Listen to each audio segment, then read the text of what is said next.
punishing our child, but rather, what do I want them to learn? What is the bigger picture? And if they do, make mistakes in the home, if they are, they touch everything, they do everything that they're not supposed to, they're, trying to break rules and this and that. Think also about the bigger picture, that if you do want a child that's a leader, we always say we want leaders, we want trailblazers.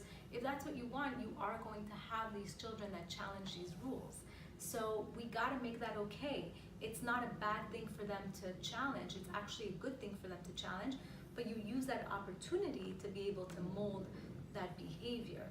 So don't forget that anytime something comes up, it is again your opportunity to teach that child. This is a teaching moment more than anything else, because you can't recreate these moments in a natural way, right? It would be unnatural. If you even role play, it's not the same thing as when you're really in the heat of the action and that you're shaping that behavior with the way that you're responding to. Ideally, what do I want my child to learn in terms of a consequence? I want them to learn the natural consequence of life. So that's where things get a little bit tricky. I think as parents, we need to trust that nature is one of the most wonderful teachers. And sometimes as a parent, that means taking a step away. So for example, a child that doesn't want to do their homework, the natural consequence would be that once they get to school the next day, they get a big fat 0.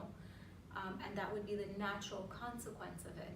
But a lot of parents, it's actually worse for them, this 0, than it is for the child. So what they do is that they sometimes, I've seen this before, they'll do the homework for the child, or they'll give them the answers and the child writes it down, whatever it is. So they'll cut those corners, but meanwhile, the big lesson here would be that you don't do your homework, you don't hand it in, you get a 0. That's a natural consequence of life. So again, for some parents, this is really about taking a deep breath and being able to step away from it so that you allow life itself to teach that consequence. You have to be mindful that you're not punishing them, but then calling it a consequence. Like we punish the child and then we put the beautiful bow around it now and we call it consequences. And to know if something's a consequence or a punishment, if it's something that would naturally happen, then that's a consequence. But if it's something that you impose, it's a punishment. Whichever way you twist it, it's a punishment. So for example, this child that hasn't done their homework, the natural consequence would be to get a 0, but then you go ahead and you add a punishment to it, and the punishment would be you're not allowed to watch TV all week, for instance. Talk about discipline, we don't want to be the ones that are always on top of our children, and that when we're around, they're learning what's right and what's wrong. Ultimately, what you want them to learn is to have that self-discipline to be able to show up as their authentic self, and that they are making those decisions themselves. The right ones, wrong ones, mistakes, whatever. You want them to be able to authentically show up as themselves, and that they've learned that self-discipline. They don't need to do something because you said so, or they don't need to do it when you're around, but when you're not around, they're not doing it. So that's the important piece. The important piece is to learn that self-discipline, to become someone that wakes up in the morning, goes to work as an adult, starts a family, creates a family, sustains it. We want that discipline to be taught, and that's truly the type of discipline we want to look at. And I think we've spoken in the past, discipline comes from the word disciple, and a disciple is someone that learns. So it's really about teaching and taking these opportunities as teaching moments and not punishing moments, because there is no punishment in the world that will motivate a child to do the right thing. I don't know where we put that in our minds, that if we punish a child, they'll all of a sudden feel motivated to do the right thing. It's not going to be that. It instills fear, it instills shame, and it instills resentment. And it doesn't teach the self-discipline that we want them to really have. And it's at the expense of the relationship that they have with you. When we look at effective consequences, what we're looking at is that consequences are used to extinguish negative behavior. That's what we use them for. So you want to really be very clear about what the consequences are. Clear about the rule, clear about the consequence when we break that rule. So if you tell your child you get time out for misbehaving, this is way too vague for a child, because what does misbehaving mean? There's so many different ways that they can interpret that. If I didn't jump off the couch, in my mind, I'm then behaving, even if I've scribbled on the floor, right? right? So we want to really be specific about the behavior that we're talking about. So rather say, instead of saying if you misbehave, you get time out, be super clear. If you hit your sister, you need to go into your room for a timeout, right? Because, and those are two, it's a rule and a consequence where things are related to each other, right? You don't want the child around a sibling if you're gonna use your hands. You need to stay away and come back in when you're ready to use your words.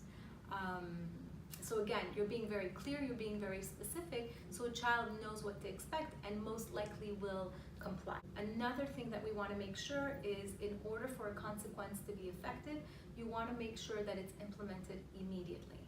Okay, so for instance, this little child that, you know, hit the sister, the timeout happens immediately. It doesn't happen after you finish cleaning up your game or after you finish watching your movie. No, it's absolutely immediate. When we want to pick a consequence, what you want to choose is, as much as you can, a natural consequence.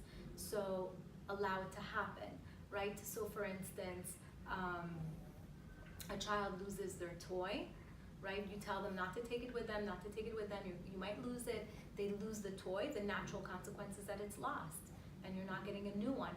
Now, if you add to it punishment, well, you can't have toys for, you know, you won't be able to, you can't play with your toys, or I'm not buying you any more toys, then you just tagged on an extra punishment actually to what life just taught as a natural consequence of life, okay?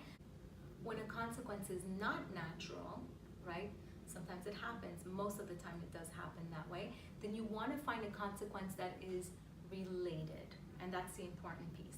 So for instance, a child that, again, hits their sibling, you don't say you've just lost your privilege for the iPad, because those two things are completely unrelated.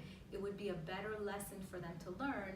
You need to take a time out and stay in your room until you're ready to use your hands nicely and use your words, because then they're learning to be able to really be present in their home without having to fight with their hands, versus giving them the punishment of, you know, no iPad, and then there's the resentment, and then they resent their sibling even more because now they got, you know, punished for something and the other child didn't, and then the child plays in front of the other one and becomes a whole big mess. So there's so much resentment that gets built up that there's no point in that. It's better and more efficient for them to have a related consequence of, you know, almost like chill out, go into your room when you're ready to come out, and that you can be in our home where we feel safe with you around, that you're not using your hands, you're welcome to come back in. And then most importantly, and we see this happening all the time, especially because we get busy, make sure that you're picking a consequence that you will carry out.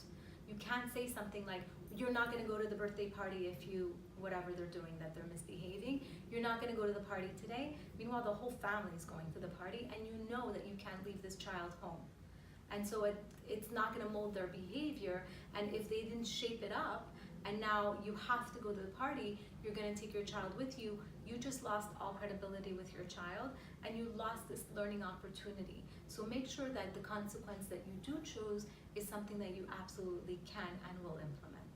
I know we covered a lot of information today, especially when it comes to consequences and rules, being set rules and flexible rules, and this is something that you're really gonna have to do a lot of thinking about as a family this week, and I want you to really think about it, think where your set rules are, what your flexible rules are, and start becoming a lot more aware of that.